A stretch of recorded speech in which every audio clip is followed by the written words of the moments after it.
Activity 7. Applications of linear equations in graphs. This is a part of Unit 4, Analytic Geometry. Solve and get involved.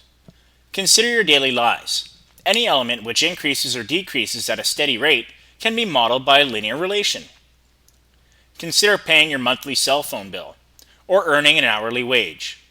Both situations are a linear relation, but consider, is it possible to use a negative number of cell phone minutes? No. Well then, that is a restriction on a variable.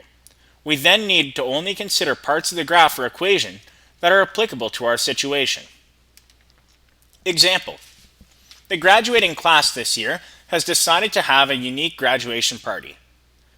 They have rented a ski hill for a day. The rental cost is $250 plus $50 per person. The ski hill has a maximum capacity of 100 people. Explain how this situation can be modeled using a linear relation. Write an equation and graph the resulting line. Then discuss the possible restrictions on the variables of this relationship. Well, a solution. The cost of the hill here depends on the number of persons skiing.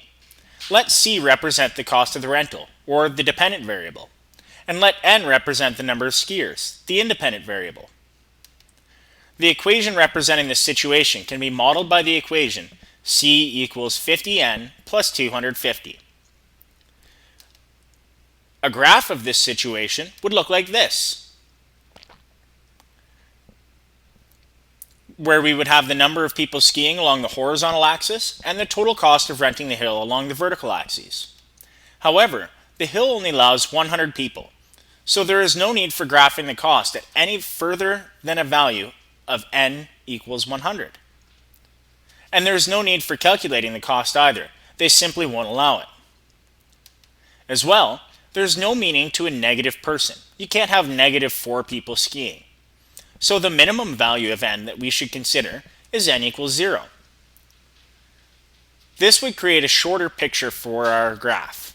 We would no longer have to go into negative values of N, and we would no longer have to go past 100. Those are the limitations or the restrictions on the variable N. Let's consider another example. The current value of a snowmobile is given by y equals negative 900x plus 15,000, where x represents the number of years after the snowmobile was first purchased, and y represents the current market value of the snowmobile. Explain the significance of the slope and the y-intercept of this equation. We'll do an example like this, and then you can consider a problem of your own in the practice problems a little later on. Solution. The slope of the equation is negative 900. This represents the rate of change in the value of the snowmobile per year. This means that each year the snowmobile loses $900 off of the market value from the previous year. The y-intercept of the equation is 15,000. This represents the market value of the snowmobile on the purchase date, or the sticker price. Here's an example for you to try. A gym membership costs $75 as an initial membership fee, plus $35 per month.